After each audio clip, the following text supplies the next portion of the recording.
Good morning dear student. आज की class में हम लोग स्टार्ट करेंगे चैप्टर नंबर 2 चाल तथा समय के बारे में। सबसे पहले डियर स्टूडेंट चाल तथा समय के बेसिक कॉन्सेप्ट को समझेंगे, उसके बाद से क्वेश्चंस को सॉल्व करेंगे। डियर स्टूडेंट, आज की क्लास के माध्यम से मैं आपको चाल तथा समय के बेसिक कॉन्सेप्ट को बिल्कुल शानदार तरीके से क्लियर करने वाला हूं।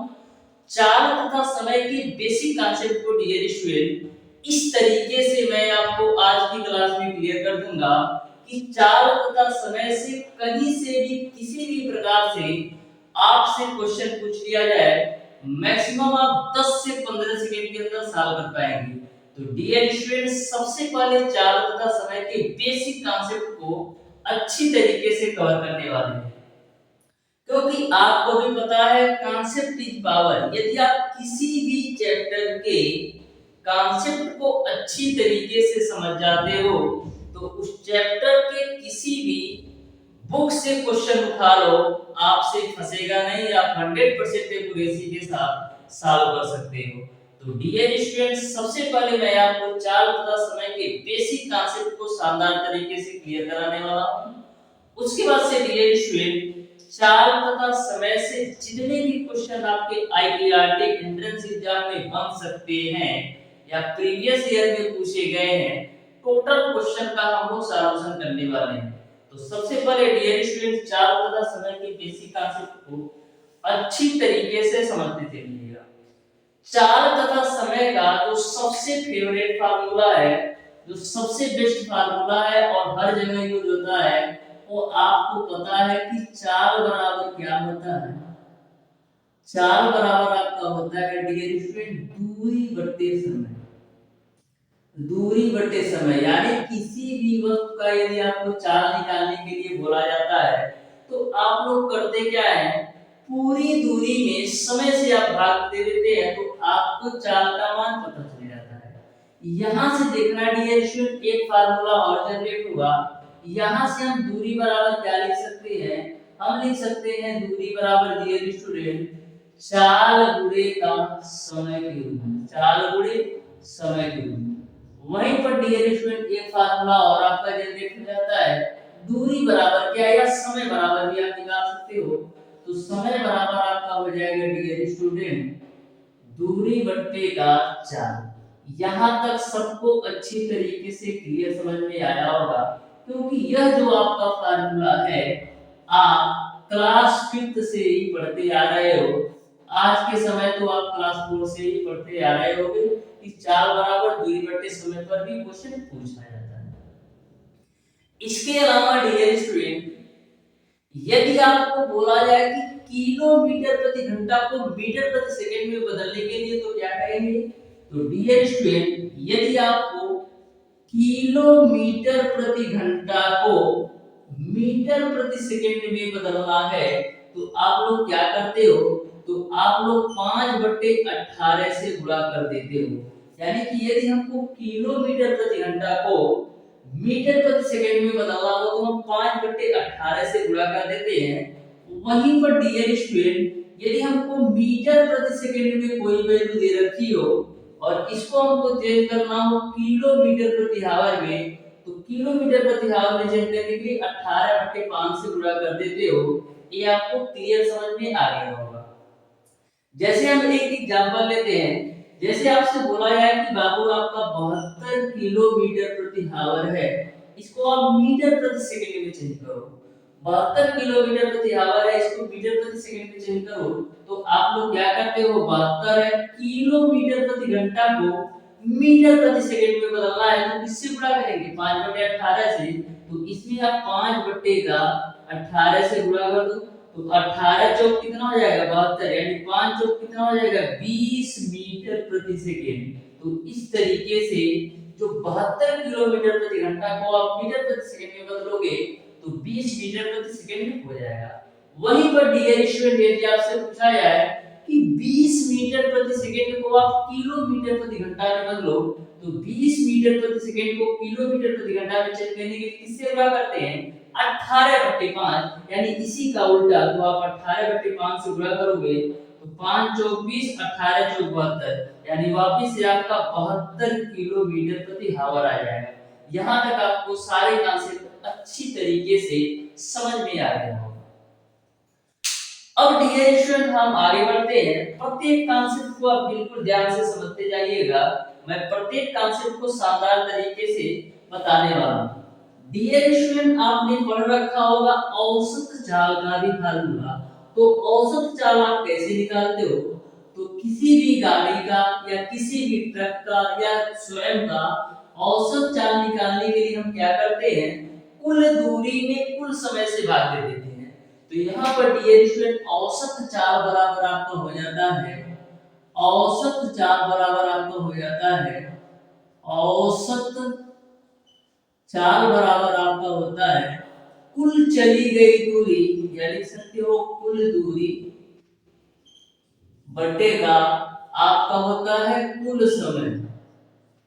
तो औसत चाल का जो फार्मूला आपका निकल कर आता है, कुल दूरी में आप कुल समय से भाग दे दोगे तो आपको औसत चाल का मान पता चल जाएगा। यहीं पर डियर स्टूडेंट हम बात करते हैं, यदि समान दूरियां x किलोमीटर प्रति घंटे तथा y किलोमीटर प्रति घंटे की चाल से तय की जाए तो ऐसे कंडीशन में यदि आपसे औसत चाल पूछा जाए तो कैसे निकालोगे? देखो बिल्कुल ध्यान से समझना डियर स्टूडेंट।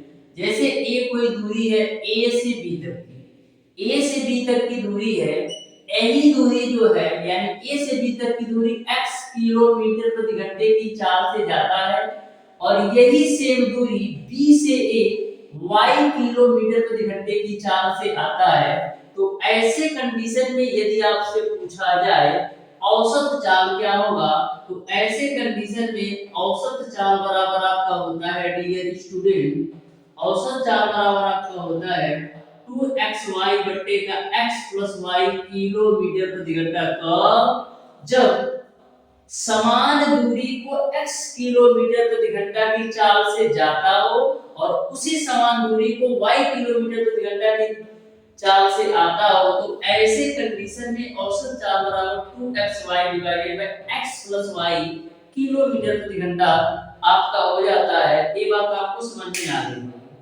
जैसे हम एक एग्जांपल लेते हैं, जैसे लिखा है कि मोहन मोटरसाइकिल से 25 किलोमीटर प्रति घंटे की चाल से घर से विद्यालय जाता है तथा 30 किलोमीटर प्रति घंटे की चाल से विद्यालय से घर को आता है। तो मोहन की औसत चाल क्या होगी ये आपको बताना है।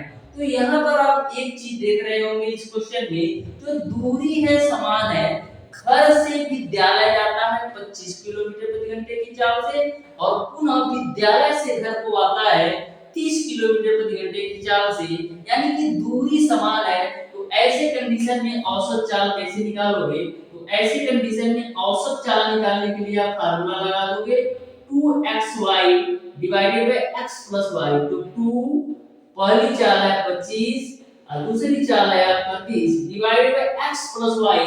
तो 25 और 30 जोड़ोगे तो 55 हो जाएगा। तो यहाँ पे काट लो 5 36 और 5 11 55। देखो 25 गुना 50 और 50 का कितना होगा 300, यानी कि 300 बट्टे का 11 किलोमीटर प्रति घंटा हो जाएगा। यानी कि जो मोहन की औसत चाल होगी 300 किलोमीटर प्रति घंटा हो जाएगा। तो इस तरीके से आपको औसत चाल का भी कांसेप्ट अच्छी तरीके से समझ में आ गया होगा। नेक्स्ट हम बात करते हैं डियर स्टूडेंट, नेक्स्ट हम बात करते हैं रेलगाड़ी पर पूछे जाने वाले क्वेश्चन। आपके एग्जाम में डियर स्टूडेंट मैक्सिमम केसेस में पूछ लिया जाता है रेलगाड़ी से संबंधित क्वेश्चन। तो बच्चे बहुत ज्यादा कंफ्यूज रहते हैं, लेकिन आज की क्लास में मैं आपको रेलगाड़ी के कांसेप्ट इस तरीके से बताने वाला हूं कि आपके आईटीआरटी एंट्रेंस एग्जाम में किसी भी तरीके से रेलगाड़ी से क्वेश्चन पूछ लिया जाए ये छूटेगा नहीं, ये मैं 100% गारंटी के साथ कहता हूं। तो ध्यान से समझिएगा डियर स्टूडेंट, दो रेलगाड़ियां हैं, जब दो रेलगाड़ियां डियर स्टूडेंट एक दूसरे के समान दिशा में जाती हो, जब दो रेलगाड़ियां एक दूसरे के समान दिशा में जाती हो तो ऐसे कंडीशन में जो उनका सापेक्ष चाल होता है दोनों की चालों के अंतर के बराबर होता है। बिल्कुल आप ध्यान से समझिएगा।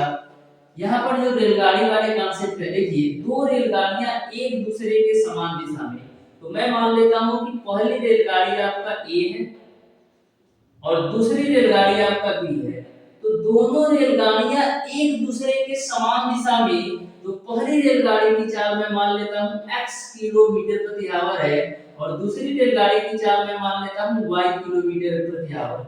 तो जब दोनों रेलगाड़ियां एक दूसरे के समांतर दिशा में चल रही हो, जब दोनों रेलगाड़ियां एक दूसरे के समांतर दिशा में चल रही हो, तो ऐसे कंडीशन में जो सापेक्ष चाल होता है दोनों की चालों के अंतर के बराबर होता है, यानी जो सापेक्ष चाल होगा x माइनस वाई किलोमीटर प्रति घंटा हो जाएगा। ये बात आपको क्लियर है। वहीं पर डियर स्टूडेंट, जब दो रेलगाड़ियां एक दूसरे के विपरीत दिशा में चले, जब दो रेलगाड़ियां एक दूसरे के विपरीत दिशा में चले, तो ऐसे कंडीशन में जो आपका सापेक्ष चाल होता है दोनों की चालों के योग के बराबर होता है। जैसे रेलगाड़ी आपका ए है जो x किलोमीटर प्रति घंटे की चाल से इधर जा रही है, और जो आपकी रेलगाड़ी बी है यह अपोजिट डायरेक्शन में y किलोमीटर प्रति घंटे की चाल से जा रही हो, तो ऐसे कंडीशन में जो सापेक्ष चाल होता है x प्लस वाई किलोमीटर प्रति घंटा होता है। तो इस बात को आप बिल्कुल ध्यान में रखिएगा। जब दो रेलगाड़ियां एक दूसरे के विपरीत दिशा में चले, एक दूसरे के विपरीत दिशा में चले, तो ऐसे कंडीशन में सापेक्ष चाल आपका दोनों की चालों के योग के बराबर होता है। यहाँ तक आपको पूरी बात क्लियर समझ में आ गई होगी। अब नेक्स्ट कॉन्सेप्ट देखिएगा, रेलगाड़ी पर ही है। देखो डियर स्टूडेंट, कभी भी आपकी यदि रेलगाड़ी किसी भी व्यक्ति को पार करे या किसी भी वस्तु को पार करे, तो ऐसे कंडीशन में जो आपको दूरी लेना होता है केवल और केवल रेलगाड़ी की लंबाई, यानी कि यदि आपकी रेलगाड़ी किसी भी व्यक्ति को पार करे या किसी भी वस्तु को पार करे, तो ऐसे कंडीशन में जो रेलगाड़ी द्वारा तय की गई दूरी होती है वह रेलगाड़ी की लंबाई के बराबर होती है। कब? जब आपकी रेलगाड़ी किसी भी व्यक्ति को पार करे या किसी भी वस्तु को पार करे, तो ऐसे कंडीशन में जो आपकी रेलगाड़ी की कुल चली गई दूरी होती है वो स्वयं की लंबाई के बराबर होती है। क्योंकि ऐसा इसलिए होता है क्योंकि रेलगाड़ी की लंबाई की तुलना में किसी व्यक्ति की लंबाई या किसी वस्तु की लंबाई जो होती है न बड़ी होती है। तो ऐसे कंडीशन में कभी भी आपकी रेलगाड़ी किसी भी वस्तु को पार करे या किसी भी व्यक्ति को पार करे, तो रेलगाड़ी द्वारा जो चली गई दूरी होती है वो रेलगाड़ी की लंबाई के बराबर होती है। वहीं पर डियर स्टूडेंट, यदि आपकी रेलगाड़ी किसी भी प्लेटफॉर्म को पार करती हो या जब आपकी रेलगाड़ी प्लेटफॉर्म पर खड़े किसी दूसरे रेलगाड़ी को पार करती हो, तो ऐसे कंडीशन में जो रेलगाड़ी द्वारा कुल चली गई दूरी होती है रेलगाड़ी की लंबाई के साथ साथ प्लेटफॉर्म की लंबाई, और जब आपकी रेलगाड़ी प्लेटफॉर्म पर खड़े किसी ट्रेन को पार करती हो, तो ऐसे कंडीशन में जो कुल दूरी होती है दोनों रेलगाड़ियों के दूरी के योग के बराबर होती है। तो इस बात को आप बिल्कुल ध्यान में रखिएगा। जब रेलगाड़ी किसी वस्तु अथवा व्यक्ति को पार करेगी, तो ऐसे कंडीशन में जो रेलगाड़ी द्वारा चली गई दूरी होगी वह रेलगाड़ी की लंबाई के बराबर होगी। लेकिन जब आपकी रेलगाड़ी किसी भी प्लेटफॉर्म को पार करती हो या प्लेटफॉर्म पर खड़े किसी रेलगाड़ी को पार करती हो, तो ऐसे कंडीशन में जो कुल दूरी होगा प्लेटफॉर्म की लंबाई प्लस का ट्रेन की लंबाई के योग के बराबर होगा। लेकिन जब वही रेलगाड़ी प्लेटफॉर्म पर खड़े किसी ट्रेन को पार करती है, तो ऐसे कंडीशन में जो कुल दूरी होगा दोनों ट्रेनों की लंबाइयों के योग के बराबर होगा। एक आपका खड़ी ट्रेन की लंबाई लेना होगा और एक आपका जो ट्रेन पार कर रही है उसकी लंबाई का दोनों का योग लेना होगा। तो यहाँ तक आपको क्लियर समझ में आ गया होगा। कहने का मतलब ये है कि जब आपकी रेलगाड़ी किसी लंबी दूरी को तय करती हो, किसी लंबी दूरी को तय करती हो, तो ऐसे कंडीशन में जो कुल दूरी होगा वो आपका दोनों की लंबाइयों के योग के बराबर होगा। अब देखिए डियर स्टूडेंट, नेक्स्ट हम बात करते हैं नाव और धारा से भी क्वेश्चन पूछा जाता है। तो बिल्कुल आप ध्यान से समझिएगा नाव और धारा से कैसे क्वेश्चन पूछा जाता है।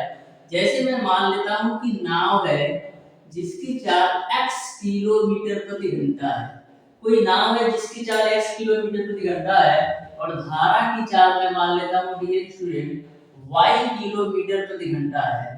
तो जब डियर स्टूडेंट नाव और धारा दोनों एक ही दिशा में बह रहे, यानी कि जब आपकी नाव धारा की दिशा में चल रही हो, यानी कि जिस डायरेक्शन में आपकी धारा बह रही हो, जैसे ये मैंने धारा बना दिया, तो यदि इसी डायरेक्शन में धारा बह रही हो और इसी डायरेक्शन में आपकी नाव भी चल रही हो, तो ऐसी कंडीशन में जो सापेक्ष चाल होगा, नाव और धारा दोनों की चालों के योग के बराबर हो जाएगा। जैसे मैंने मान लिया कि यह जो धारा की चाल है ये आपका y किलोमीटर प्रति आवर है और यह नाव है इसका आपका x किलोमीटर प्रति आवर है, तो ऐसे कंडीशन में सापेक्ष चाल x + y किलोमीटर प्रति आवर हो जाएगा। वहीं पर डियर स्टूडेंट यदि आपकी धारा की चाल इस डायरेक्शन में हो और आपकी जो नाव है इसके अपोजिट डायरेक्शन में जाती हो, यदि धारा की चाल आपका इस डायरेक्शन में हो और इसी के जस्ट अपोजिट डायरेक्शन में आपकी नाव जाती हो, तो ऐसी कंडीशन में जो सापेक्ष चाल होता है दोनों की चालों के अंतर के बराबर होता है। यहाँ तक आपको पूरी बात क्लियर समझ में आ गया होगा। तो इस तरीके से डियर स्टूडेंट जो आपके चाल तथा समय से जितने भी बेसिक कॉन्सेप्ट से क्वेश्चन बन सकते थे, टोटल कॉन्सेप्ट को मैंने बिल्कुल शानदार तरीके से क्लियर कराने का प्रयास किया है। फिर भी डियर स्टूडेंट यदि आपको कहीं से किसी भी प्रकार का कंफ्यूजन हो तो आप उसे कमेंट बॉक्स में कमेंट करके जरूर बताइएगा। मिलते हैं डियर स्टूडेंट नेक्स्ट क्लास में, तब तक के लिए धन्यवाद।